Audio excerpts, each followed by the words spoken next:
or whatever. But regardless, coming back from an injury that kept him out for basically, the entire 2022 season, didn't end up playing a snap for Florida State last year. But someone who was touted out of high school, and injuries have just kind of beaten him to the curb so far. So we'll see if he's able to Damn. See if he can work his way back into the rotation. Okay, I wasn't really expecting that.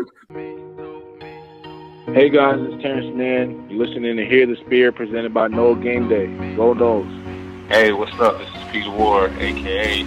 E-Dub, in the house. So we're listening to Hear the Spirit, presented by Noel Game Day. Go Live, go Noles. Hi, this is Charlie Ward, and you're listening to Hear the Spirit. Go Noles. This is Terrell Buckley. You're listening to Hear the Spirit, presented by Noel Game Day. No Bloody. But perhaps better known as the greatest corner to ever step on a football field, Deion Primetime Sanders. Great Deion Sanders, my brother. What's going on, man? I could wake up to that greeting every day, man. That was awesome. Hello, Noles fans. This is former Seminole Derek Brooks, and you're listening to Hear the Spirit, presented to you by Noel Game Day. James Wilder Jr. What's going on, James? Thanks for having me on. FSOD, Florida State or Die, and go Noles. William Bar None Floyd. Gentlemen, what's up? What's happening, guys? This is Logan Robinson from Hear the Spirit, presented to you by NoelGameDay.com. We are here live on a wonderful Wednesday evening, and we've got some spring camp to talk about. We didn't have an episode last week. Not much to talk about last week. I decided to take a little break, well-needed one, before we go on a roll here heading into camp with Mike Norvell's fourth season as a head coach in Tallahassee. A big, fun camp ahead. With me this evening is Dustin Lewis, our editor-in-chief at NoelGameDay.com, and down below is our lead basketball writer, Austin Veazey. Gentlemen, good to be back with you guys after a little bit of a break, but we're back at it, and it feels good. I missed you guys. Yeah, it's been a minute. Got a chance to get the batteries recharged a little bit, and like you said, some spring football to talk about tonight ahead of a really highly anticipated season for Florida State. You know, a lot of momentum building in Tallahassee and a lot of expectations as well. I did not get the batteries recharged. I made the poor decision to go to Clemson to watch Florida State lose by 40. It just never ends with you, dude. It's been a rough week. I just meant batteries recharged from seeing you guys. Okay, exactly. Well, guess what? You're about to see me in person a lot more. You had your nice little break from me, Dustin, but you're now going to see me quite a bit. In like a month, so I doubt it. Yeah, you'll have a little stretch there, and then I'll be out of your hair in a few weeks. But these next two, though, will be right up in you, and we're going to be having a good time. Florida State will have their media luncheon next Friday, and then that Monday we will have a practice. We'll actually have a practice that we'll be able to come on here and talk about and give our instant reaction to. So things starting to feel a little bit like football weather in here, things warmer in Tallahassee. So this episode will be specifically previewing Florida State's offense, which, like you were saying, Dustin, there's a lot of anticipation, a lot of high expectations surrounding this fan base for the season upcoming for Mike Norvell and his staff, and a lot of it is predicated around the offense. So we will jump into that in just a minute. As always, you can listen to this podcast on iTunes, Google Play, Spotify. I know a lot of listeners are listening on the podcast waves. Appreciate you hanging out there with us always. Also, our live stream listeners. So appreciate you guys. But let's jump into things. After we missed a week, we didn't miss much, but of course, the day after that, it was announced Florida State's spring schedule that we do want to bring up to you guys, so then you can be informed on that. Florida State is going to allow the media to come into tour of duty on March 2nd. That'll be a Thursday early morning, D-Lou. I remember that one. You're not a fan of the early mornings, right? I'll make it for that. Yeah, you will, at least for that. But overall, not a big fan of getting up too early. So the Coach Storms wouldn't get along. Yeah, probably not. But the good thing is most of the spring practices are normally in the afternoon or evening. So I've got that advantage. That is a huge advantage. So, yeah, we'll be out there. We'll have full coverage for you guys on Thursday, getting some early looks at some of the newcomers, including freshmen and then transfers too. I know a lot of chatter about Jaheim Bell, Hakeem Williams, what they look like working out. We'll see what kind of media related things we can give to you guys. Last year it was pretty locked down and we couldn't take videos and pictures and all that kind of stuff, kind of strict on that end. But hopefully we'll be able to give you guys some good intel from what we saw. At least we'll be able to come on to Hear the Spear and give our thoughts. But yeah, wanted to throw that out there to you guys on tour duty. And then we'll have, like I said earlier, we'll have a pre-spring media luncheon, which also includes Mike Norvell's introductory press conference into the spring camp. So we'll be talking then, and I believe we'll be hearing from all of the assistants too. Yeah. So we'll be able to go one-on-one and interview a few of them, which will be good. That's always good, Dustin, being able to jump around, also eat lunch with some of the coaches. A really cool thing that FSU has done, and Mike Norvell has really pushed for the media to be as close as they can with the team, which allows us to give really solid coverage to you guys listening and watching. For sure. It's always cool to further relationships. And, a lot of the times throughout the season, you mainly get to hear from Mike Norvell and the coordinators, but now we'll get a chance to hear more from the actual position group coaches and how guys are progressing, how some of the new guys are kind of assimilating and asserting themselves early on. So, yeah, that should be exciting ahead of, the team actually getting on the field that following Monday.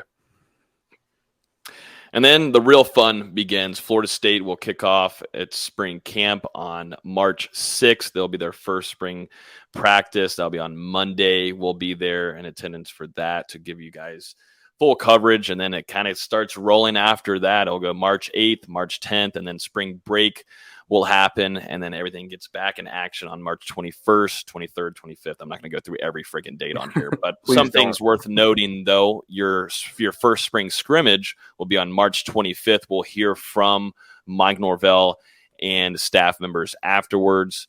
And then they'll go on a run having a couple of practices. And then Florida State will host their pro day where we'll see a handful of Noles come back to Tallahassee. We had Jamie Robinson on the previous podcast. Great interview. I suggest everybody go listen to that. But he did tell us on the show that he will be there performing at Florida State's pro day this year. So a lot of Seminoles coming back there for that. And of course, I think I'm going to try to make the drive up and help Dustin give some coverage there.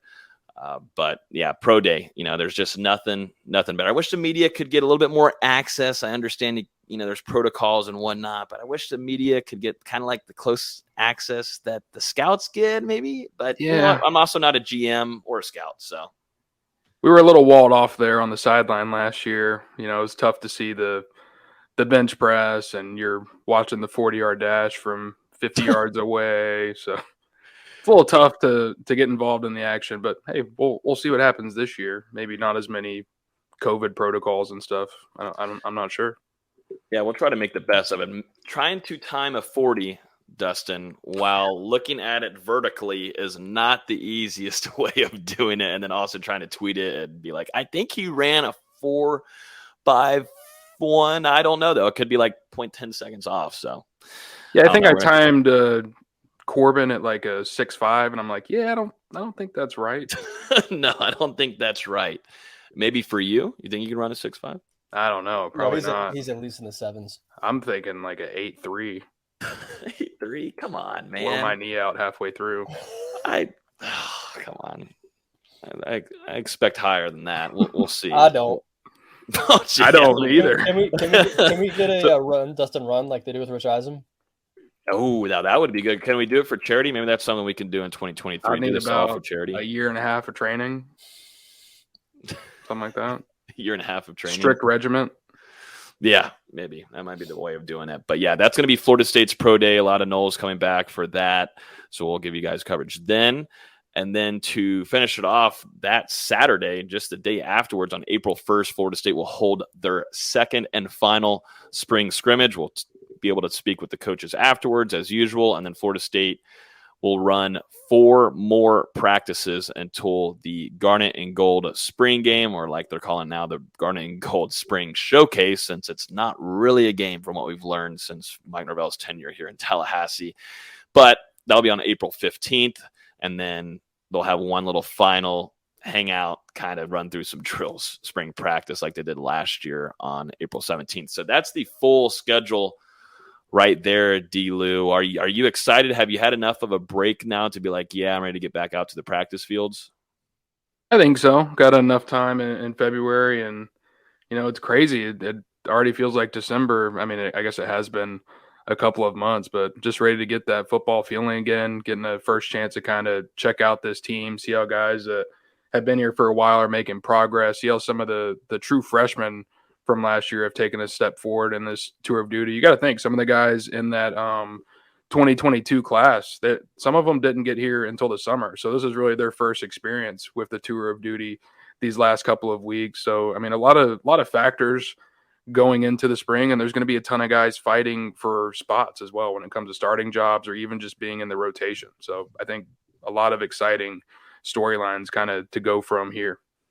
There is a ton, and I'm really excited about some of these newcomers. We'll talk about it here when we go through the offensive preview. But when you speak of tour of duty, man, that's no joke. We went there, we saw it, and we got to see a lot of players that stood out to us who ended up having really nice seasons. I'm thinking about Renardo Green. You and I stepped out of that. We stepped out of that workout, and we were like, okay, Renardo Green, hello, fully healthy. I think that was one of the biggest signs we saw early on, but then to see it progress into the football season, it goes to show you can see little signs. Pat Payton, too. We were like, holy smokes, Pat Payton put on some size, and it translated into the season. So us going to tour of duty, we might not be able to get photos and videos and all that kind of stuff, but whenever we're able to come on here and describe some of these players and what they've done to their bodies, like Joshua Farmer, who also put on really significant size, too, at this time. It's your favorite thing to do, man, just describe the bodies of grown men. It is.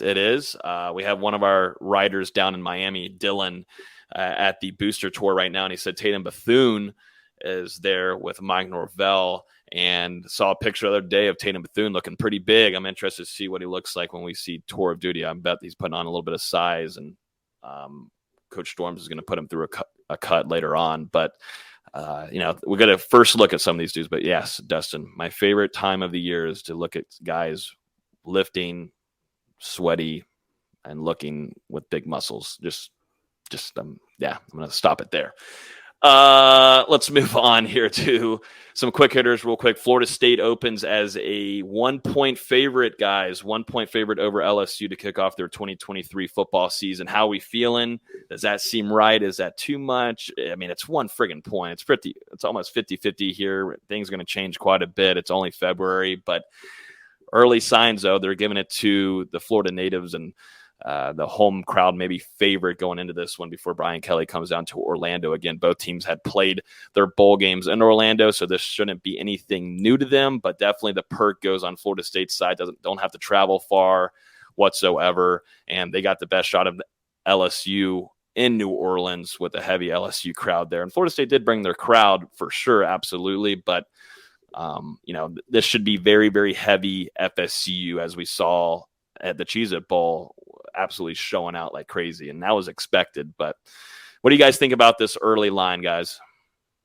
I can just say, to me, it's fitting. I mean, think about how the game ended last year, 24-23, 1-point game. Shaheem Brown blocks the extra point to secure the victory for Florida State. So it's fitting that would be the opening line for this one. And yeah, I think Florida State, they should have the advantage going into this game. They've beaten this team before.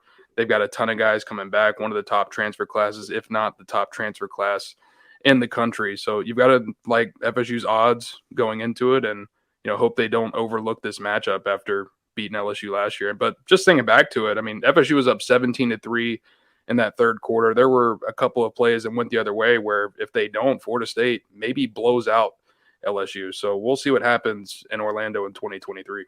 No, I agree. And both teams have made improvements from where they were to begin last season. Because honestly, when we were leaving that game in New Orleans, we're all thinking there's a good game between two teams that are like 7-5, 8-4. And, at one point, LSU was a top 5 team last season. So they definitely improved throughout last season, and they also improved this offseason. So I think it makes sense just to leave it at a 1-point game. It's essentially a pick 'em.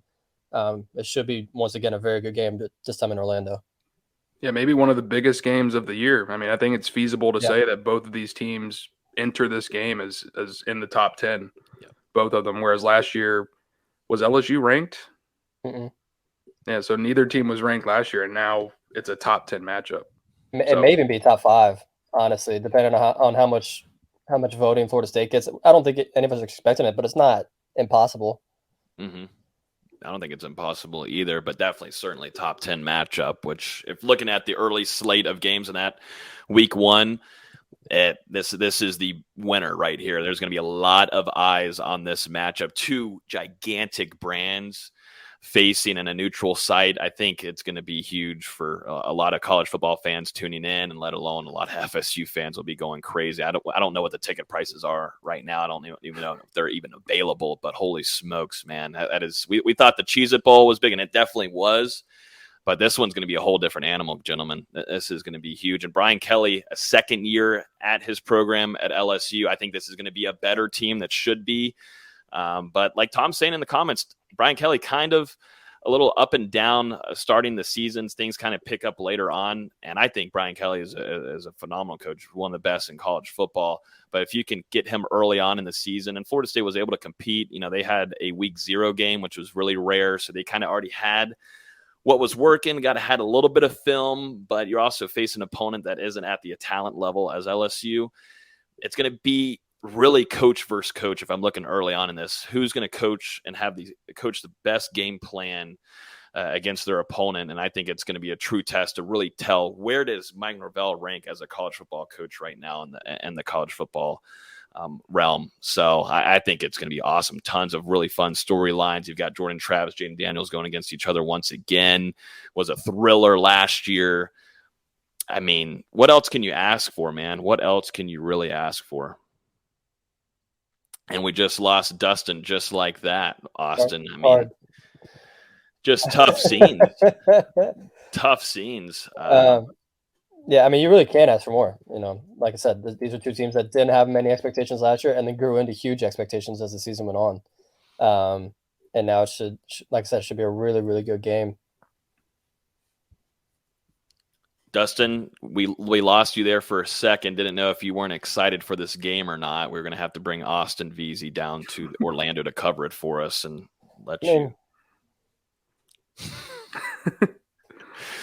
But I was just talking about, Dustin, how the anticipation, the hype. Like, you don't even have to hype this game up. It adds that kind of thrill factor to it from what we had last season alone, and bringing in a team that has a ton of expectations in Tallahassee, and also is the same way at LSU with stars on both sides of the field for both teams. I just sign me up, man. These tickets aren't going to be easy to grab. It's just going to be a fun weekend in Orlando. Even last year, when these two teams weren't ranked coming into this game, I mean, there was a lot of excitement for Florida State fans to get a chance to play LSU, an SEC team, seeing Brian Kelly come down, who had obviously just beaten Florida State the year before in the season opener, and the team that he was able to build through the transfer portal at LSU and everything. And now with this one, I mean, there's nothing you really have to sell. These are going to be two top 5 teams on paper. It looks like this is going to be an extremely competitive game. And, depending on who wins this one, this could start the path to a climb to a potential playoff run for one of these two teams. And I mean, even the loser is still going to have a chance if they win out the rest of the way. So, I mean, yeah, this could be considered a top 5 matchup during the entire season, I feel like. And, it's in week 1. It is. Sign me up, baby. I'm already ready to be there. But spring camp comes first. We're going to start jumping into that right now. Florida State, like we talked about, not too far away from kicking off their spring practices. And we're going to start off with offense this week. Next week, we'll jump into defense and talk about Jared Verse's defense, I should say, and Fabian Lovitz. But offensively, I think some question marks last year there was a lot of question marks on the offensive side for us. What different stride, what kind of improvements is Jordan Travis going to take? Can he stay fully healthy? That was one on his side of things. And then you look at the wide receiver room after a really disappointing year, the year previous. Are these transfers going to come in and make an impact? Boom, they do that this last year. We're looking at this offense in a whole lot of different ways. What is Trey Benson? What can he even run with that leg? I mean, every FSU fan was freaking about the pickup there that Mike Norvell made, and David Johnson. God forbid they bring in Trey Benson, but he goes in, he balls. So I think we've got a lot of answers that should bring a lot of excitement, Dustin, to this offense, where we're not having a whole ton of question marks anymore. Yeah, there's a few here and there, but you kind of know what you're working with, and you're adding more additions like a Jaheim Bell, Kyle Morlock also in that tight end room. You've got a Rodney Hill, who I think both of us, Dustin, seeing him in camp, seeing him in practices, are really excited for. Could be a potential breakout guy in the next month or so during camp. There's just not as much question marks from this last year than it is this year, at least offensively. I think that's a good way to put it. This unit really enters the spring more established. You know what you have in Jordan Travis. You now know what you have in a guy behind him in Tate Rodemaker, who, in the event of an injury, has proved he can step in. You've got guys in the running back room, Trey Benson, Lawrence Toafili, obviously the two studs. But yeah, like you said, Rodney Hill, I think he might end up being an upgrade over Treshaun Ward in the rotation, which honestly, that sounds insane, but I think the kid is that talented. You've got 6 or 7 wide receivers that have now proven themselves. You look at the tight end unit, you've got Jaheim Bell and Kyle Morlock coming in. You've got Marquise and Douglas back, put some gravy on that biscuit. And you've also got Brian Courtney, who made some tremendous strides during practice throughout his true freshman season, and then made a little bit of an impact there down the line, catching that 2-point conversion in the bowl game against Oklahoma. And then on the offensive line, you've got 5 guys coming back who started a combined 44 games last year. You're bringing in 3 very quality transfers, and you've got some other young guys in the ranks, Julian Arbella, Jalen Early, Bryson Estes, who have showed promise as well. So this offense, they've got a lot of faces on there. We're going to kind of see how things shake out as far as the rotation. I think at some positions you kind of already know where guys are going to start, or maybe guys that are going to play a lot. But there's some interesting names throughout the position groups that could also really rise up the ranks starting in this spring. It's crazy how much a year can make a difference. You know, last year we we're going into it going, and what's the wide receiver room going to look like? You know, is Travis ready for the next step? Is the offensive line going to be ready? Now we're coming this season. We know for the most part what the receivers are going to be. You can talk about who's going to replace Pokey Wilson. You know what the tight ends are going to be. You know what the running back room is going to be. And there's going to be some shuffling on the offensive line. We'll talk about it here shortly. But we're a lot more positive than we were this time a year ago. That's for sure. Absolutely. I'm going to bring up some question marks here that I have going into it. There's not a ton of them, but there's probably 2 here. My first one is Winston Wright Jr. How available is he going to be? What's his availability going to look like going into this spring? Because we were there at practices, Dustin. We would see him catch balls, and we're like, oh my God, this is going to happen here. Because everybody on Twitter, anything we tweeted about Winston Wright Jr. would fly through the roof with retweets, because there's a lot of excitement for what he can bring to this offense and the deep threat, his speed. And we saw what he did for West Virginia. And can that production come over to a Mike Norvell offense? That would be obviously really exciting to watch. But what is going to be his availability? I'm interested and going to ask, Mike Norvell specifically, kind of what the game plan for him is, because he practically used that whole last season to rehab, and we never got to see him hit the field. Can Florida State get him into the rotation this upcoming season? It's make it or break it now for him. And I'm interested to see what the game plan there is for the speedster from West Virginia.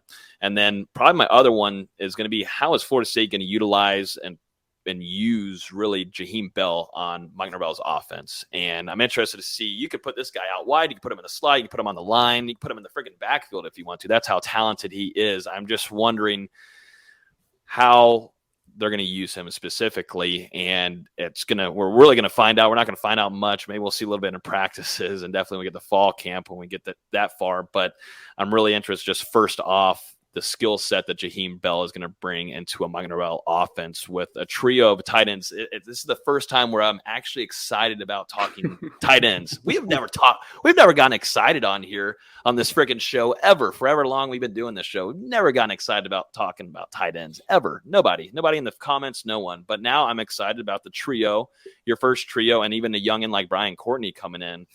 And I don't want people sleeping on Marquise and Douglas, but I think too, Jaheim Bell, how are they going to use him? That's probably 2 of my question marks going into this camp.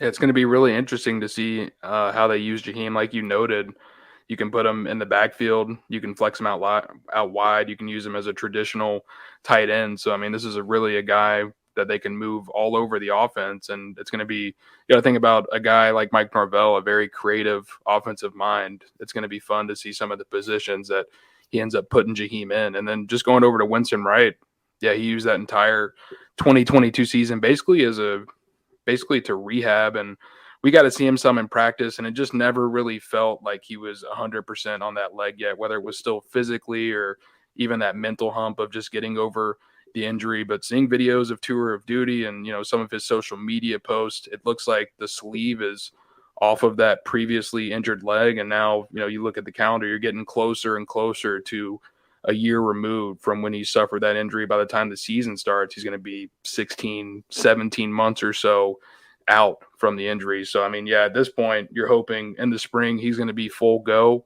And he's really a wild card right now because he's a potential replacement for Ontario Wilson if he's able to get back fully healthy. Obviously, a guy who's a speedster who's proven himself over in the Big 12, both as a receiver and as a guy on special teams, a dangerous returner. So he can make a huge impact on both units if he does come back, and that's going to be something interesting to follow over the first couple of weeks of spring camp because there's a lot of guys in that wide receiver room.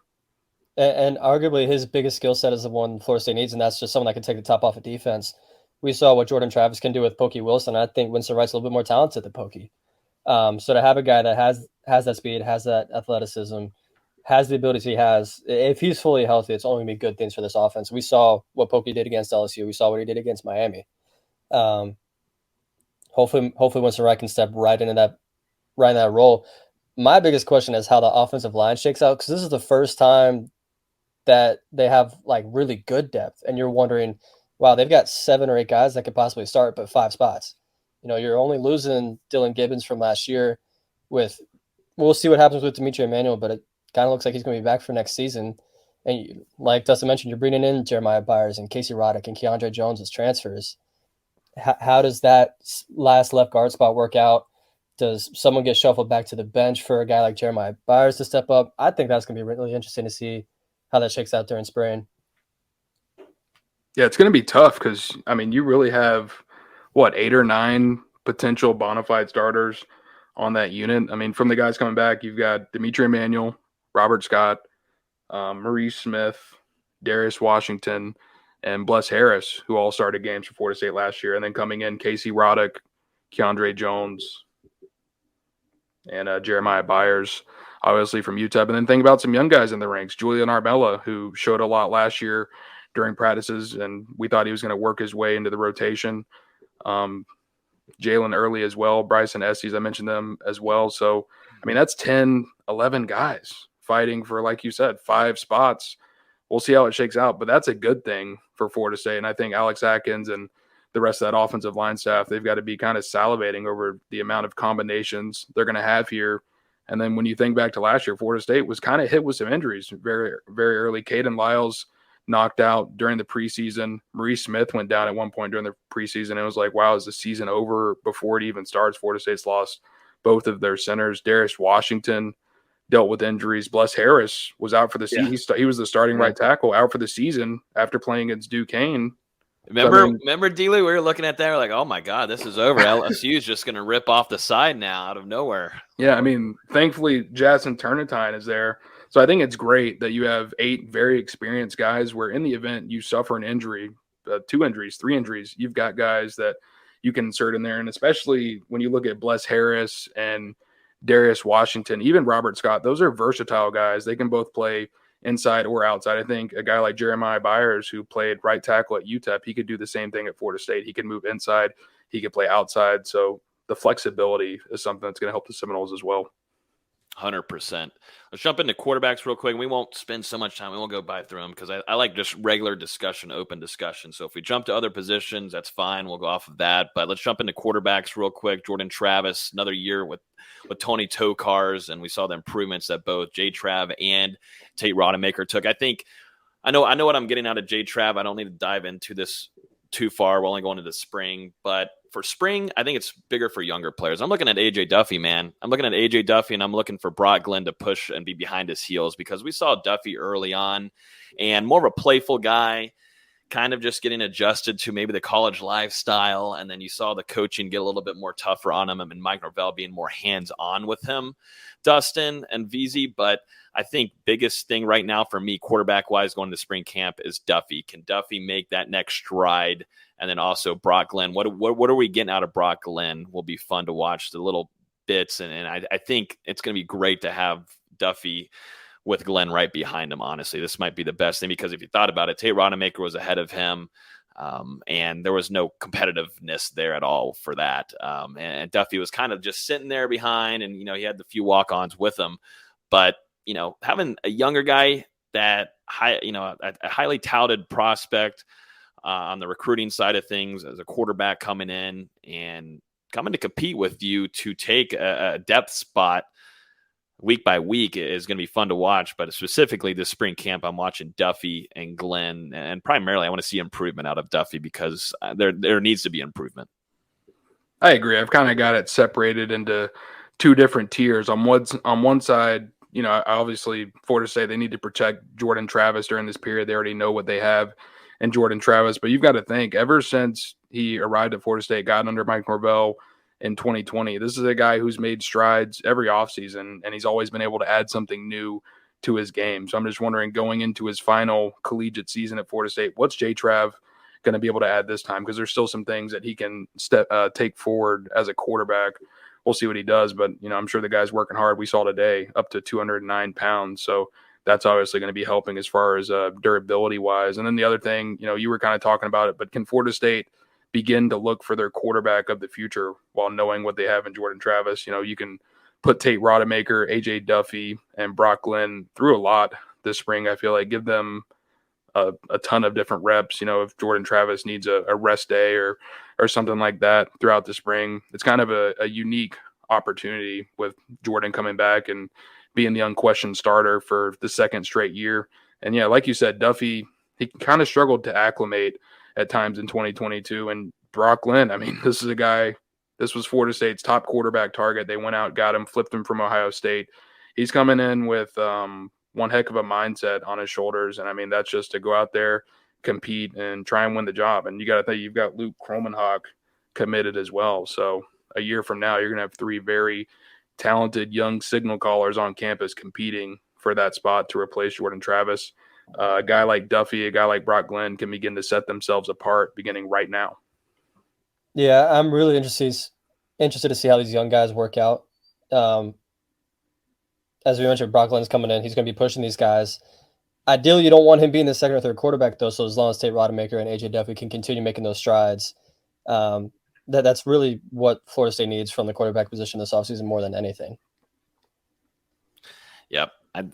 I've been really impressed with Tokar's, being able to get close with him and talk with him, and to also see what he's been able to do on the field, the product that he had put out with Jordan Travis, and then obviously the game that we've talked about so many times at Louisville with Tate Rodemaker coming back and responding after his interception and winning that game on the road was huge on a Friday night. But really, specifically these two younger guys, I want to see what happens, the kind of chemistry. I'm also looking at Jordan Travis as a vocal leader this year. I think we saw a turn of that a little bit after that 3-game losing stretch. We saw him being a little bit more assertive in practices, definitely going at the defense and chirping up a little bit, something we had never seen in his career whatsoever. He's more kind of kept to himself kind of guy. I think we're going to see more of a vocal leader out of Jordan Travis this upcoming year. Florida State's pushing very hard, getting the Heisman campaign rolling and everything, advertising. I'm seeing not that he's going to be a Jameis Winston kind of vocal. It's very hard to be at the Jameis Winston level, just personality wise and outgoing wise and chatter wise. But I think we're going to see a little bit more of that kind of Jordan Travis this upcoming spring camp, honestly, because I think it's shown to help a lot leadership wise for not only this group, but this team overall. And he's already got the respect of his teammates, but some things need to be told, and they need to be told at that moment to make things change and hold everybody accountable. I'm expecting to see a little bit of a more mouthy Jordan Travis, and I don't think that's a bad thing.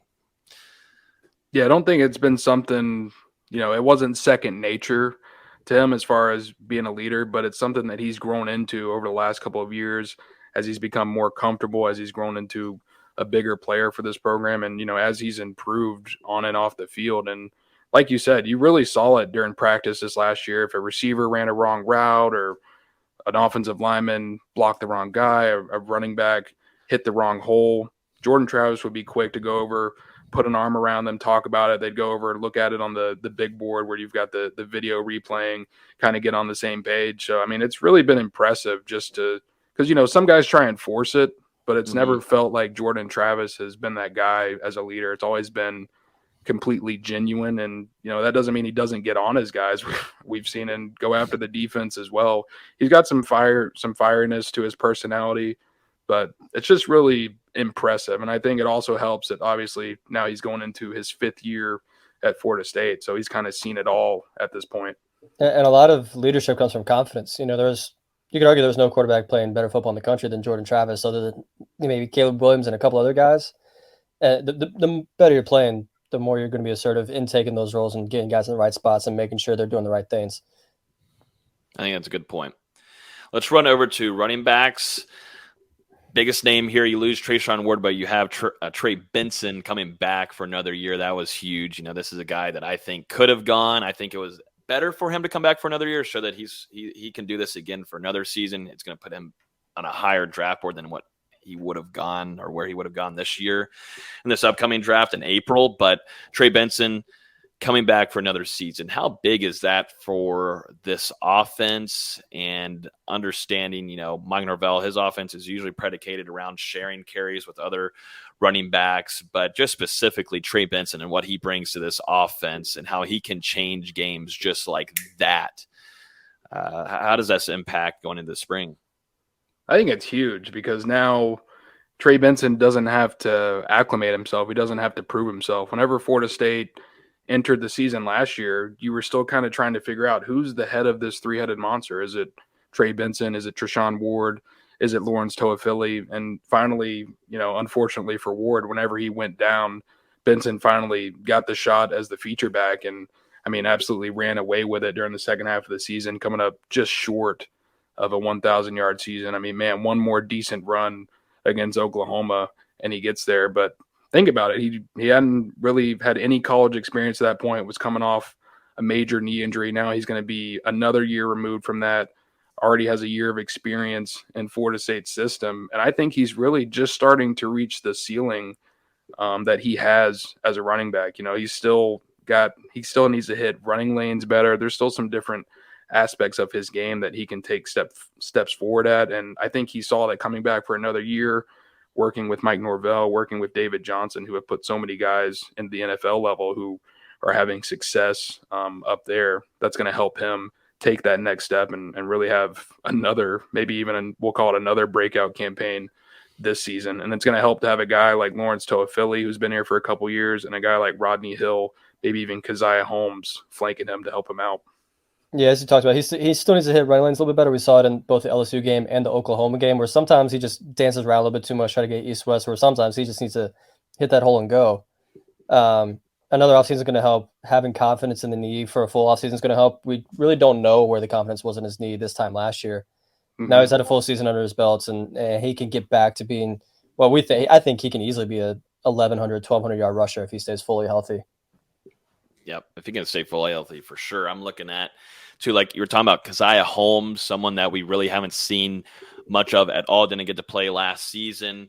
Penn State transfer. Penn State usually will trot out some pretty damn good running backs. I'm interested to see what Penn State saw in him, and then the now availability, him coming into Tallahassee and being a full go. I really liked his press conference. I see a lot of confidence, at least coming from that press conference when we were covering it, a lot of confidence in him. He says he has a lot of play style similar to Trey Benson, and that says a lot, but he says he has his own kind of characteristics that he has that he can bring onto the game field on Saturdays. But just a lot of confidence is coming from Holmes, and that says a lot to a room that is already stacked with talent. You look at CJ Campbell too. We've talked about Rodney Hill. I think that's one of my nominees for breakout player during the camp.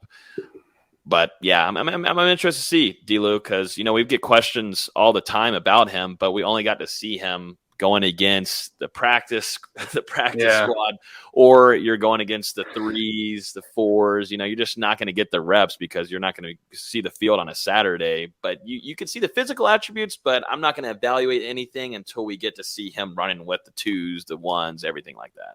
Right. It seems like that's everyone's favorite player already on social media or in our Discord. Everyone's talking about Keziah Holmes, and it's just like, hey, we need to slow this down a little bit, because he didn't really play much at Penn State in 2021 while dealing with some injuries, was on the practice squad this past year. And I mean, he did earn offensive scout team player of the year. I think he shared it with Geno English. I mean, obviously Florida State saw some things in practice, and we're going to see how he kind of transitions over here, actually getting reps with the first team, the second team. And yeah, we'll see how it goes from there. But right now, my favorite kind of to replace Treshaun Ward in the rotation, maybe even more than what Ward was able to produce last year, which is crazy to say because, I mean, this is a guy who has been a starter, obviously right there in the rotation the last couple of years behind Corbin in 2021, started out as a starter this year, lost it to Trey Benson, has led Florida State in average yards per carry the past 2 years. So, I mean, it's going to be no easy task, but Rodney Hill, he just has all the talent in the world. And, I mean, yeah, damn good player. But, you know, one thing I'm going to keep an eye on too, and I'm going to ask this to Norvell or whoever I can during that press conference next Friday, is what they're going to do with Joshua Burrell, a guy that's been dealing with injuries. I'm interested to see if he's going to stay fully at running back. They're going to put him at wide receiver. He's going to be a hybrid, just kind of how they were with Ja'Kai Douglas. You know, I'm interested to see. I think specifically they're going to keep him at running back to start off with this spring camp. Might be a shot in the dark there. I don't know. I'm just taking a guess, just going off of a few things, but that's something at least position-wise. What are you going off of that gives you that idea? Going off of a few things. Pictures. Pictures of what? Of people with people. I can't go into full detail, but yeah, no, that's something I'm just questioning. I don't need to talk about it anymore, but I just need to know these things, man. I need to know them for future pieces, you know, as position changes, they get a lot of views. So just need to see what's going on with Burrell. I just don't know what they want to do with that kid, but I just want a fully healthy Burrell. Can I ask any more of that? I want to give this kid a fully healthy, because remember we were talking about him at wide receiver and Anquan Bolden type build, not going to be the fastest guy that's going to burn you, but he's going to take down those contested catches. Yeah. I'm just interested to see what they do with him, what the game plan is for him. My prediction is he sticks at running back. If I had to take a guess. I'm feeling too. This might be a crazy take. Is there a chance is there a chance to try to make him like a Jaheim Bell 2.0? Because he's only about 10 pounds lighter. That's what I was going to say. I literally was going to say something in Jaheim Bell's realm. I don't know if he's got the talent attributes. Yeah, but he's only 10 pounds lighter, has a similar skill set. They're maybe an inch difference height-wise. Could they try and do something like that? Just a guy that can play all over the field, wide receiver, tight end, running back, wherever? I don't know. That's why we have spring camps, baby. I guess we'll find out soon. I'll be able to tell you on here, VZ. I don't know. Either way, just hope he figures it out, because obviously he's dealt with some setbacks injury-wise. His first 2 years at Florida State hasn't been able to record an offensive statistic yet. And if you guys remember back, dating back to when he was a high school recruit and committed to Florida State, this was a guy, a major bell cow for FSU at the time. So it would be good to see things work out for him in Tallahassee. Jump over to the wide receiver room, gentlemen. Was the biggest question mark on offense this last year, I would say. I mean, damn, go in the transfer portal, you make these additions, you don't even have your, end quote, your best transfer at the wide receiver room with Winston Wright Jr. not being available at all last year. And then you still get that production. Oh my God, I'm dying. But it's not fun, like breathing in your own spit. I highly suggest no one do that. But going into that room, though, Micah Pittman coming in, Johnny Wilson having the season that he did, and then Deuce Spann. I think for me, my question mark out of this room is going to be Deuce Spann. Can he take that next step? Because we were just talking about earlier, taking the top off of a defense. Deuce Spann should be able to do that alongside if Winston Wright Jr. is fully healthy. You add that on there, man. I mean, goodness gracious. You've got gadgets in every type of scenario for what you want to do. Short gain, mid gain, red zone, deep threat, a lot of different kind of talents and advantages you can take as an offensive coordinator like a Mike Norvell to go against your opponents and defenses. But I think my biggest thing is Deuce Spann. Can he take that next step in that rim? Because I kind of already know what I'm going to get out of Micah, Johnny. I want to see more consistency out of Johnny, but specifically Deuce Spann. That's my question mark. Will that next step be made? And I really do think it will be. This is an interesting one, right? Because Florida State, I mean, man, so much talent coming back in this room. You aren't losing Ontario Wilson, who played a crucial role last year, and you're losing Malik McLean, who was kind of a spot starter and also heavily involved there in that wide receiver rotation. But I mean, man, like you said, Logan, Florida State, so many different guys that they can use in so many different scenarios in that wide receiver core.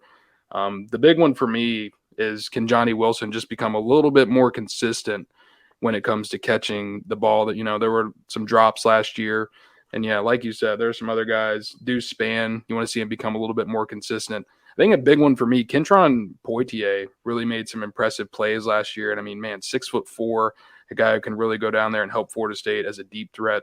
With Ontario Wilson and Malik McLean kind of shifting out for Florida State, can he kind of step in there? And a Winston Wright, who I mentioned earlier as a wild card. I mean, man, you can just talk about this position group forever. What's Hakeem Williams going to do? The 5-star early enrollee who's already on campus. Vondravius Jacobs led the state of Florida in receiving yards and touchdowns as a high school senior. He's here too. So, I mean, man, there's just talent, experienced talent, young talent, kind of in the middle, developing talent. When you think of a guy like Deuce Spann, who's still kind of figuring out all of the characteristics of playing wide receiver after beginning his college career at quarterback. So much for Florida State to work with here. A lot of excitement. And Austin said it earlier on the podcast. We wouldn't have been saying that a year ago when we were going into spring ball. There were so many questions like, are these guys going to be good enough? And I think they are. Yeah, to your point about Poitier, he was second on the team in yards per reception and second on the team in receiving touchdowns. He came on in a big way last season that I don't think any of us saw coming. And he made some really impressive catches, especially in the red zone. Like Dustin said, there's so much talent in this room, even just all the way down to the freshmen between Hakeem Williams, Goldie Lawrence, Vandravius Jacobs. Just a ton of talent in this room. It's going to be interesting to see how it all rotates throughout the game and who they're relying on down the stretch in the fourth quarter if it comes to that. Tom's asking on here, which one of the new wide receivers do you think stand out? He said he's going with Vandravius Jacobs. I'm also going with Vandravius Jacobs. Hakeem Williams is Hakeem Williams. I think through his career there, Vandravius Jacobs is gonna prove a lot of people wrong. This kid is really, really good. You're gonna have to put on a little bit of size, and I'm not expecting him to make that jump this year. No, but I think a guy that can stand out maybe later in the spring, we're going to fall camp. I think I'll be like, okay, yeah, once he gets another year under his belt, this is going to be a star in the making for Florida State's offense for Mike Norvell in the future. I think Jacobs comes in a little bit more polished as a wide receiver than Hakeem, but the athletic attributes that Williams brings are just eye-popping off the charts. And if he can figure it out, how to track balls, how to run crisp routes, he's going to be very useful for Florida State very early on. But just the raw athleticism, I don't know if you're going to be able to keep off the field. Mm-hmm. And y'all were just talking very highly of Poitier there. I'm giving a bold prediction here. I wouldn't be shocked to see him in the starting unit in 2023 kicking off against LSU. Not be shocked. Don't hate it. All right, let's go over to tight end, which, wow, I'm actually I'm not bored right now. I'm not about to fall asleep. I'm not going to be disappointed or anything. I'm jumping right now, being able to talk about this tight end room, both in newcomers, guys that have already been here, and then some younger guys that we saw make those strides this last season, like Brian Courtney. Let's jump into the biggest name in this room, it feels like, and not the biggest guy, Marquise Douglas, but Jaheim Bell. He transfers over from South Carolina, was getting hit up from a lot of schools across the country, as he should, just the talent that he brings and what he could bring to an offense. But he specifically decides to come to Tallahassee and play for Mike Norvell. Why do you think that is? He decides to pick Tallahassee and finish off his college career at Florida State. Why do you think that is specifically?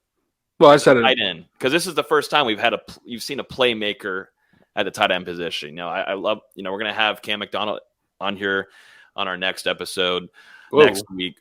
But Spoiler. We are? Yeah.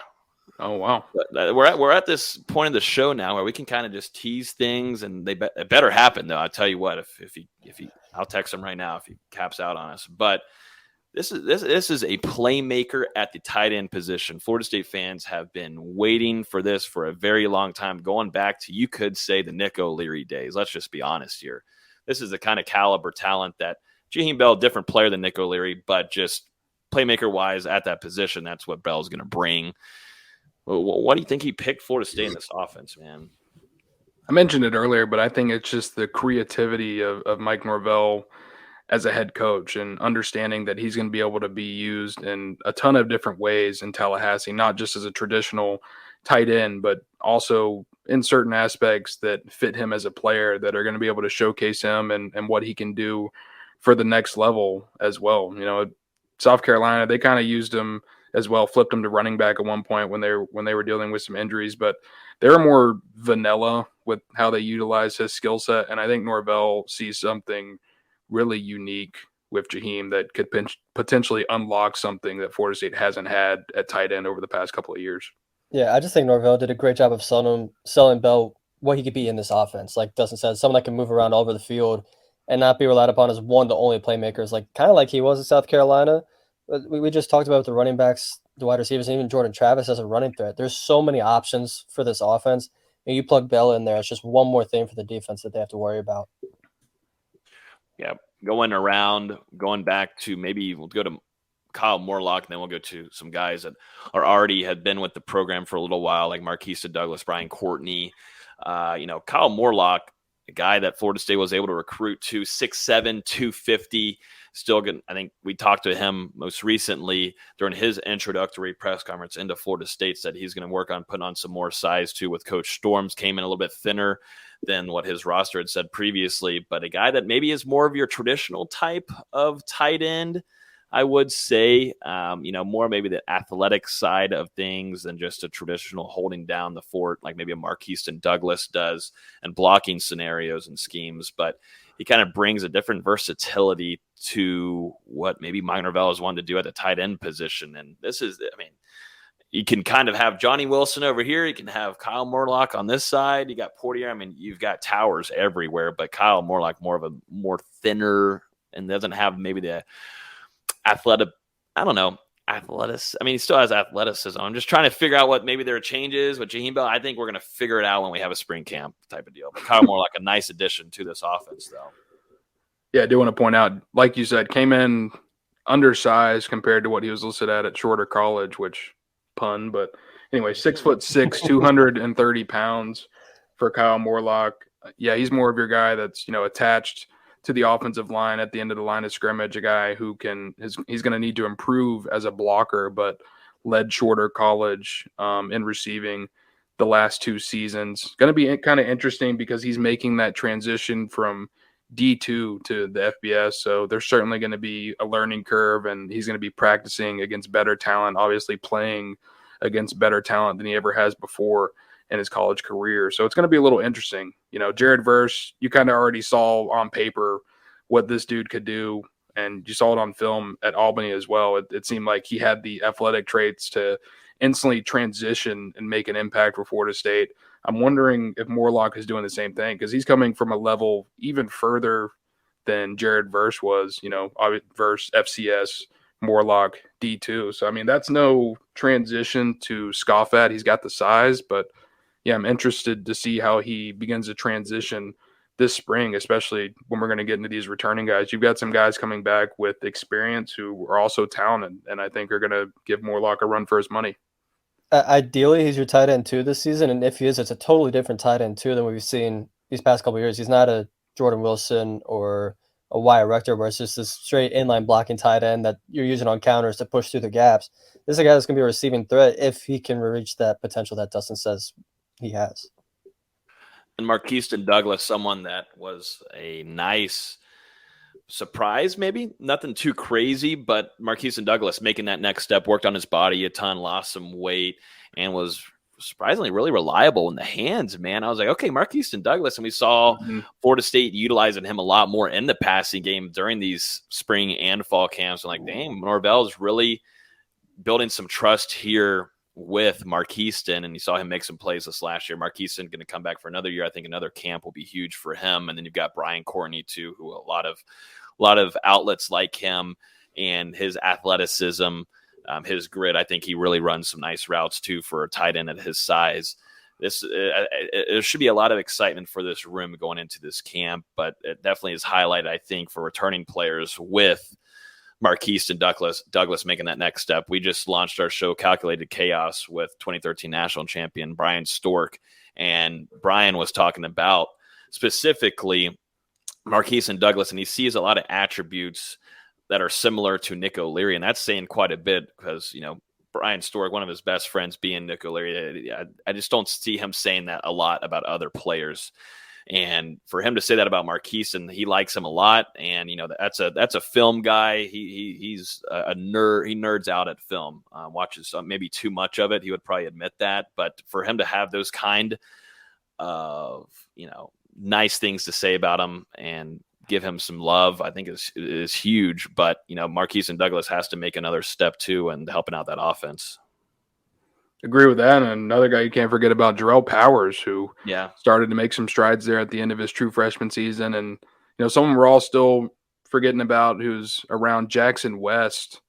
I believe he was it at the end of the season that he put out on Instagram, the surgery stuff. So I'm not sure if he'll be a full go during the spring at this point, coming back from what looked like an ankle surgery. And I think it was December or whatever. But regardless, coming back from an injury that kept him out for basically, the entire 2022 season, didn't end up playing a snap for Florida State last year. But someone who was touted out of high school, and injuries have just kind of beaten him to the curb so far. So we'll see if he's able to Damn. See if he can work his way back into the rotation. Okay, I wasn't really expecting that. Jeez, that one got me. I was like looking at a whole different screen, and that one came out a little brutal there, Dustin. A little brutal, but damn. Oh, and Preston Daniel he's still around. Yeah, he's still around. It's kind of hard to believe. I mean, to your point about Marquise and Douglas, I think a lot of teams were surprised when he started appearing in games of using him as a receiving threat. Because you see this guy that comes in that's 6'4", 270, just this, his nickname's Biscuit for a reason. He's a big old blob. And he's just coming out there making great catches. He's doing great in the screen game. He's surprisingly agile. I think another offseason is going to do him some huge favors. And to your point earlier about Norvell's creativity offensively, he was so creative with what they did with Douglas this season. I can only imagine what they're going to do this season. I'm glad you brought up Jarrell Powers, D-Lou, because he's on my list here of potential players to break out alongside Rodney Hill. I think Jarrell Powers, what we saw him making those plays, I think it was huge to have bowl game prep, man. And it goes to show how much we saw some improvements from some of these younger players during that bowl game practice, another month. And Jarrell Powers was getting a lot of opportunities and making some big time grabs over Jamie and Akeem Den at the safety position, bringing those down, and was making some big time plays. He was really impressive there during that bowl game prep. So I definitely got Rodney Hill and also Jarrell Powers. I've got one more, and it's going to be on this offensive line that we're going to transition over to, unless y'all have anything more to talk about the tight end room. That was an exciting segment there. I mean, that was fun. Best tight end segment we've had in quite some time. I was about to say, as a podcast. Yeah, ever. I've never been able to talk that highly and have true excitement walking out there and seeing them. So we'll keep an eye on that. Let's jump into the offensive line to finish off the offense. Florida State, making all those moves. VZ, you were bringing up earlier, all the transfers that they brought in. Now, what's the biggest question mark for you guys going into this one? I think, VZ, you brought it up earlier, yours. But what do you think, D-Lou, stands out to you? It doesn't really have to be a question mark, but what really stands out to you going into spring with Alex Atkins' offensive line, where we all agreed earlier, it seems like there's depth, but there's even better talented depth there, and still some young guys that still need to go out there and prove themselves and make that next step. I think what really stands out to me on paper is just the amount of experience that Florida State is bringing back, as far as guys that have already been members of the program, and then as well as the transfers that they're bringing in as well. I mean, we've talked about Florida State's offensive line and the rise that this room has been on over the last couple of years. And I think you can comfortably say, especially if Dimitri Emmanuel gets that waiver for an additional year, that this is the best offensive line room, at least right here, looking at it in the spring, that FSU has had in 10 years. More than that, I think. Maybe more. I mean, like I said earlier, there's 8 experienced guys who have a bona fide chance to start, and then there's some interesting young talent behind that Florida State is going to be developing for the future, or maybe even the present, if one of those guys really impresses and breaks into the rotation. And I mean, even further behind that, think back to that 2022 class. You've got 5 redshirt freshmen right now on the team. You've got Lucas Simmons, a 6'7" international recruit from Sweden, who's already enrolled and going through the tour of duty and going to be there for spring. So, I mean, from top to bottom, just kind of like the wide receivers, there's experience at the top, there's talent to be developed at the bottom, and feels like this unit is set up not only for now, but for future seasons as well. So, I mean, you've got to be excited for what Florida State is going to field in 2023, but then the building blocks are also there for 24, 25. I mean, Alex Atkins, Norvell, the recruiting staff, they've done a really good job of stacking this room to, like I said, compete now and maybe even be better later. With so much talent in that room, would you be surprised if after spring someone leaves? It wouldn't surprise me. No. But at the same time, I think you can pitch that you're going to have 8 or 9 guys consistently involved with how Florida State has dealt with injuries the past couple of years. It's just going to happen at some point. Someone is going to go down that you don't expect, or you're going to suffer a season-ending injury during the preseason. That's just kind of been the luck for Florida State as of late. So I think there's a real pitch to keep, 9 contributors, maybe even 10. No, for sure. It's just, a lot of guys want to play right away. So I'm just curious to see if we see any movement, especially in this room, because, there's a ton of guys in this room. I think, what is it up to, Dustin? 19 scholarship offensive linemen? 18 right now. 18. This is a lot of bodies. That is a ton of bodies. It's a lot of bodies and a lot of body mass. Yeah, I mean, I just try and think back on it. Like, when you look at the guys maybe deeper in the rotation, maybe someone like Zane Herring, Thomas Schrader, I think are 2 guys that would jump. But Bryson Estes, it seems like he's got a role with this program. Julian Armella obviously has a role. Jalen Early is working his way there. And then when you look at the top 8, the 5 guys that are returning and the 3 guys that Florida State are adding in, I think none of those guys will probably end up transferring because they understand the roles that they're going to play this upcoming season. It's going to be interesting, to say the least. Like I said, there's so much flexibility, versatility amongst this group. I mean, you look at Casey Roddick, he can play center. He can play either guard spot. I talked about Jeremiah Byers. Keandre Jones can play either guard spot. Got guys across the roster. I mean, Darius Washington, we saw him work from tackle to guard. He played center sometimes. I don't think he liked playing center. And I think he's hoping he does not have to play center because Atkins was getting on him during practices. But I believe Roddick even played right tackle a little bit at Colorado. I think it was left tackle. Was it? Oh man. Someone do their research on that one. One name that I'm going to add to the breakout list is going to be Armella, and it really depends too on his recovery, dealing with an injury, and he's in the rehab process. And I don't know how much that will really take effect in spring and the camp and his availability. But just overall, this off season, I need to see. I want to see a fully healthy Julian Armella, because I'll be honest with you guys, someone that was giving Jared Verse some fits here and there was true freshman Julian Armella. And Julian Armella had to do a lot of learning.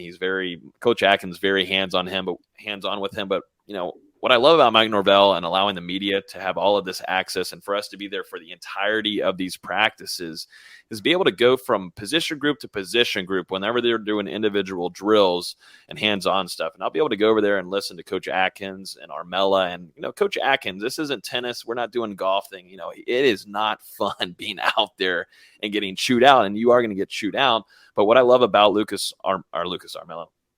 Julian Armella is he will go up and he will listen and he'll move forward to him into that conversation. He won't step back. He's not putting his head down. And I really respect that.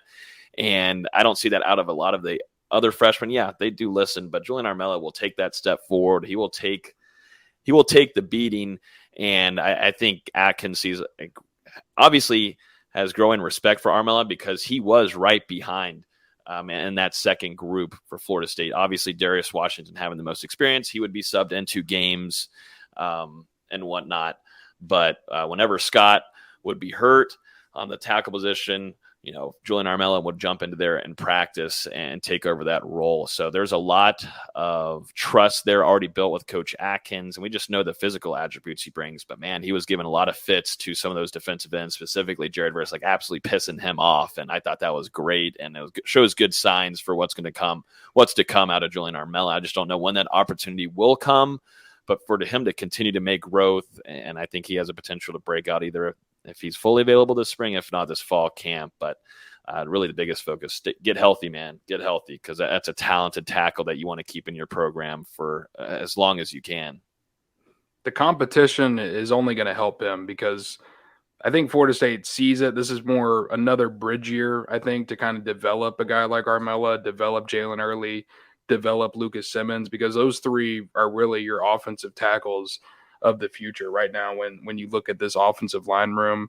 And I mean, at least one of those guys, maybe even two of them, are going to need to be prepared to take over a starting job or at least a spot in the rotation in 2024. It might happen this season, depending on the injury luck. So we'll just have to see. But Florida State, I think they've done a good job of stacking this room.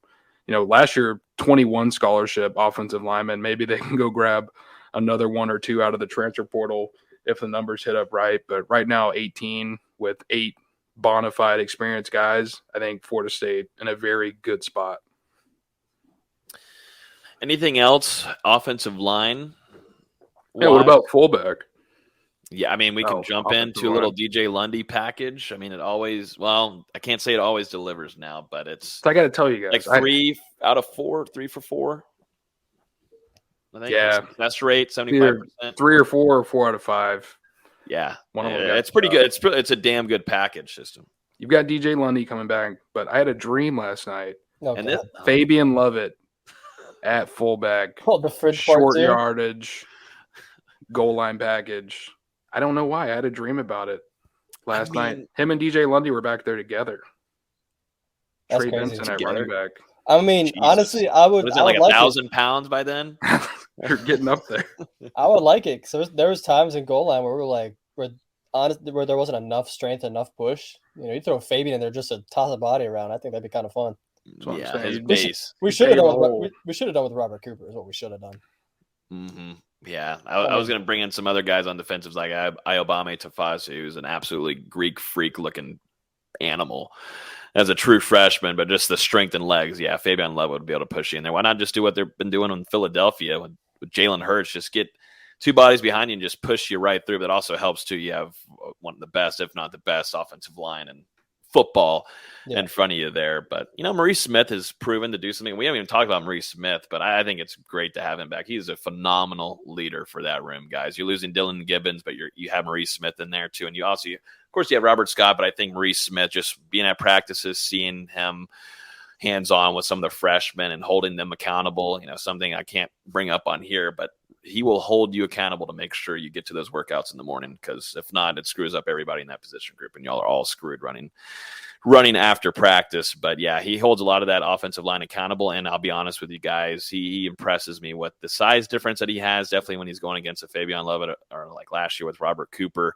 Him battling and being able to hold his ground is really, really impressive. So that, alongside his leadership, being the glue this upcoming year, will be huge, and keeping him healthy will be key, because we talked about it after he got hurt, D-Lou, in Jacksonville. We thought this season was done. It was a wrap. It was over. And it just goes to show that maybe we kind of don't talk about Maurice Smith and give him his roses sometimes, give him his flowers and whatnot. But that man, he lays it on the line, and he tries his hardest to stay healthy, and he goes against some nasty mother effers in the ACC on the defensive line. He does a pretty well job. So I got to give him his props before we head into spring camp.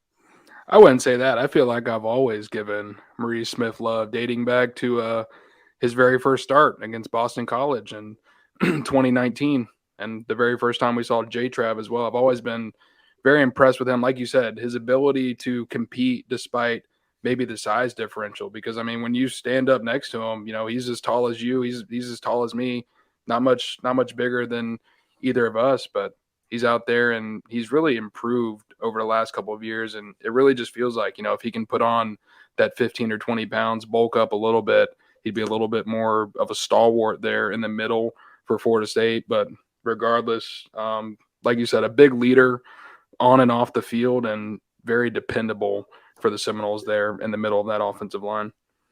Agreed. Anything else, gentlemen, spring camp offensive side wise that you want to bring up before we move over to the best part of the podcast where we talk about Florida State basketball? Oh, God. Dustin's thinking of anything he can to stall it. He's trying to find which walk-on might come out of nowhere and be a star. Who could break out? Which preferred walk-on might get a scholarship? All right, Austin, we'll give you a chance here. Let's give a good quick 5 minutes. Or actually, I know you're not doing a recap of any games or looking ahead probably, but what's going on with FSU basketball? You have a piece that's coming out. We're going to post that, I think, tomorrow. But what's going on? What's going on with Florida State basketball? What is your opinion? What needs to be done? Good Lord, where do we start? I mean, you're coming off a game where you lose by 40 to Clemson, and then you lose at home to Boston College, who sucks. I'm not going to beat around the bush. That's not a good basketball team. You can't. I get Matthew Cleveland hasn't played these last 2 games. He's not worth 40 points against Clemson. And you should be able to beat Boston College without Matthew Cleveland. It's just there's a lot going on, and I know there's a lot of fans very upset, including myself. And for everywhere from don't bring back Coach Ham to disband the whole program. I've seen everything in between. It's a complete mess of a season that's been affected from injuries, missed evaluations, to attrition, if you want to look past these last few years, the scheme. It's just everything. The defense is terrible. They're not communicating. They're not trying. The offense is a mess. There's no true leaders. There's no true guards. There's one 3-point shooter in Darren Green Jr. who feels like he's doing everything possible to get open. You have a center in Naheem McLeod that doesn't know how to dunk. I've never seen anything like it. It's a complete mess. And, we'll talk about it more after the season. I've talked about it in the Discord some. This roster is going to change a lot this offseason. We're talking 5 to 6 guys leaving. And that's opening spots for transfers, which Coach Hamilton's been very honest about. We should have bought in heavier to the transfer portal instead of bringing in 5 freshmen for this team. They need guys next year that can play immediately. Anywhere between 2 and 4 starters. You'd like to have Darren Green Jr. be your only returning starter next season, maybe. If we're expecting Matthew Cleveland to go to the league and whatever else as far as transfers. Because as much as talented as I think guys like Caleb Mills and Jalen Worley are, they're just not fits for this system. And I think it's been shown this season. Some of the layups Mills has taken this season, I'm like, what in the hell are you doing? I mean, he is double pumping under the rim, and it hits the top of the backboard and goes on the other side. I'm like, what? Something I would do. That's me right there. What did I just see? And I get a lot of fans want a new coach. I don't think it's happening. It's been a very consistent, Hamilton's going to get a chance to fix this mess. We'll see if that changes over the next 2 weeks. There's only 3 games left plus an ACC tournament game. But if you think about it, this is the first time Florida State's been horrendous in a long time. Coach Hamilton is he's vastly exceeded expectations at Florida State. He can have one bad year, and I think he's going to get that chance. As much as fans don't want to hear that, but he's going to get that chance. He built Florida State up from when it was the worst program in college basketball, coming off the Steve Robinson years. And he's been very candid that he has a plan in place. Will Alford give him that chance? I think he will. He's only got 1 year left on his deal, and I really can't see Florida State paying 2 basketball coaches and 2 football coaches, considering they're still paying Taggart this year. Mm-hmm. As much as fans don't want to hear it, I don't think he's going nowhere, and I think he should stay for 1 more year. If they don't make the tournament next season, you can move on. No hard feelings. His contract's up anyways. You can just go find a new coach. If you try to force him out this season, it's going to get ugly. I'm just going to be honest. That's one of the leading legends in the sport. A guy that broke a ton of barriers in college basketball. Not even just basketball in general. Being the first African-American assistant at Kentucky. That was huge for that program. Then he built up Oklahoma State. Then he built up Miami. And now he's done this for Florida State for 21 years. He has half as many tournament appearances in the entire history of Florida State basketball. He's given us the best team we'll arguably ever see in our lifetimes in 2020. That team was unreal, and I'll talk about that team in the article tomorrow on just what made that team so good and why this team is not capitalized on that team's success. He's going to get in the shot, and he deserves it as much as people don't want to hear it. I will say Florida State pushed out Bobby Bowden after he made a bowl game.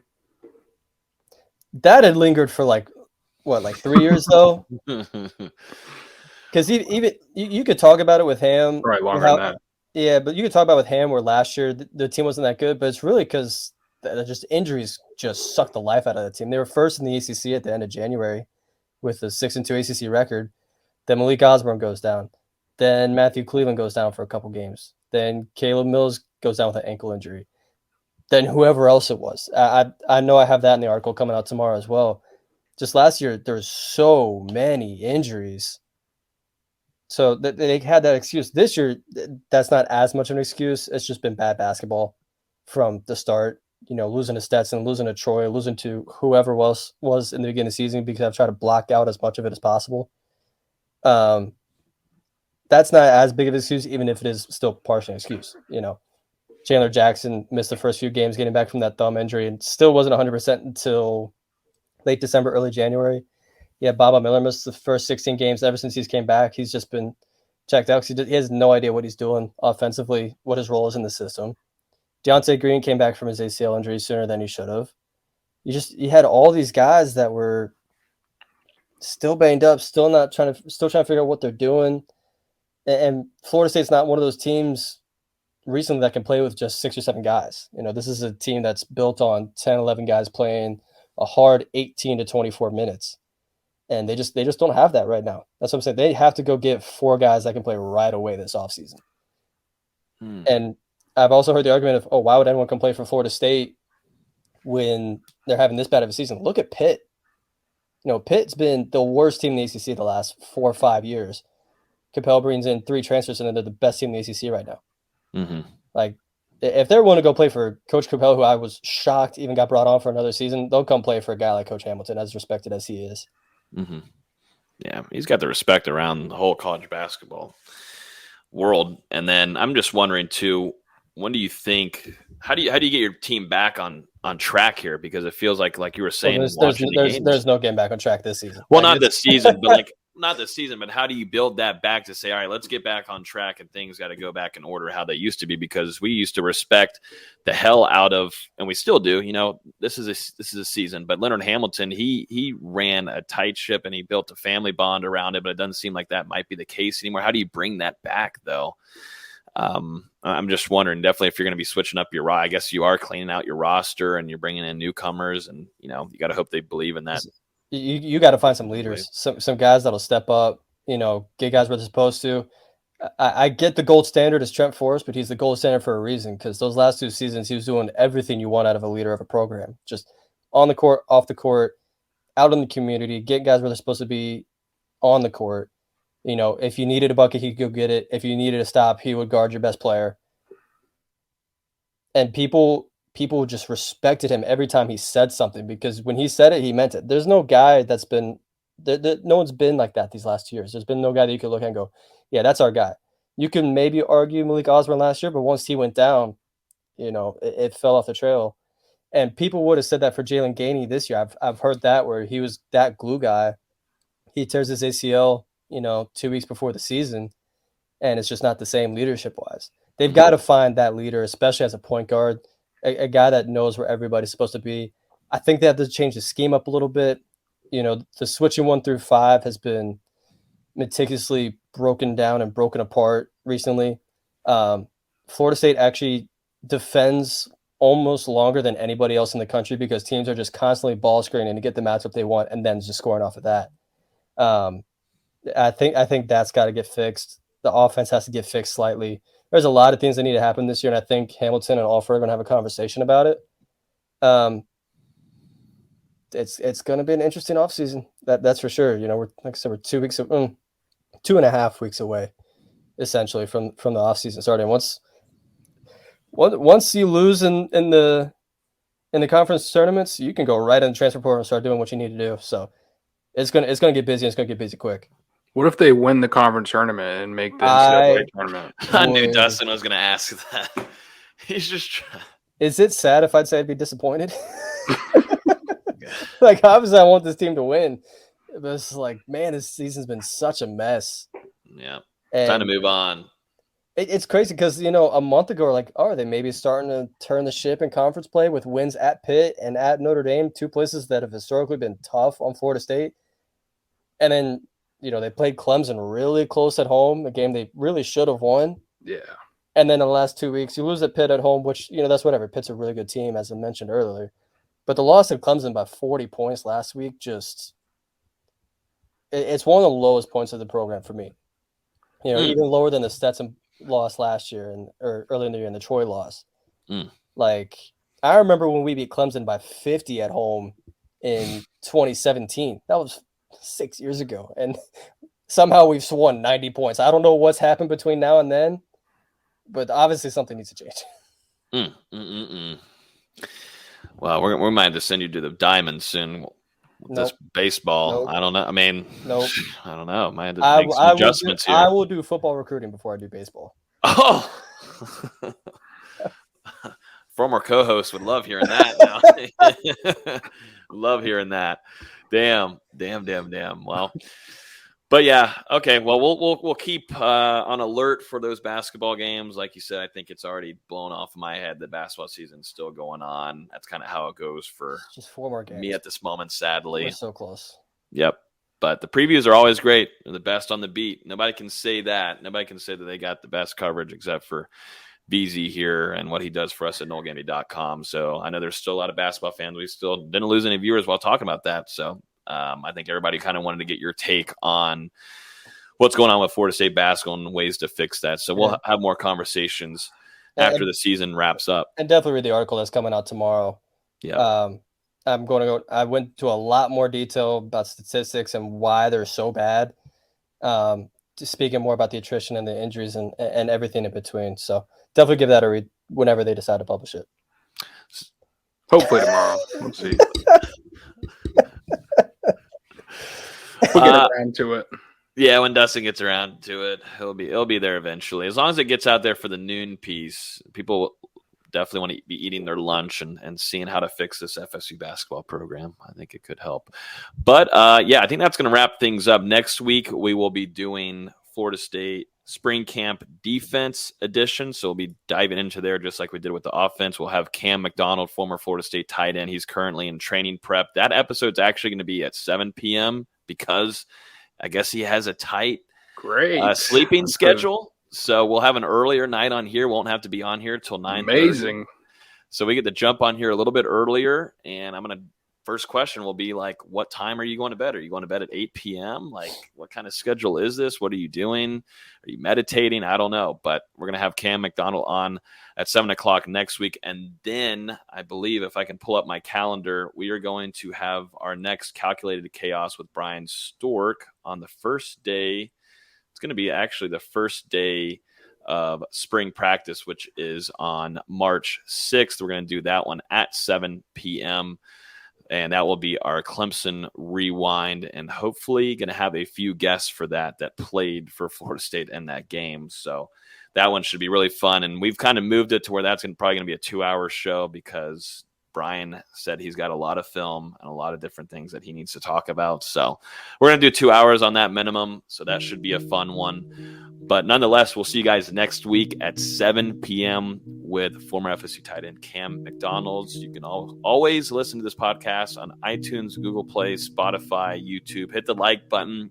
If you're on iTunes, hit the subscribe button too so you get notified every time we release a new episode. Appreciate everybody listening with us, watching with us. Got a lot of coverage coming for you guys the next couple of weeks with spring camp, so looking forward to giving you guys some goodies. Appreciate you. Have a great rest of y'all's week, and we'll talk to you guys next Wednesday at 7. Peace.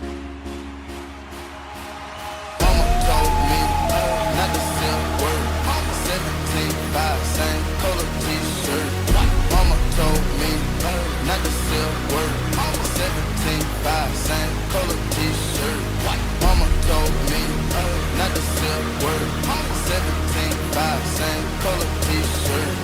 Mama told me not got to accept work.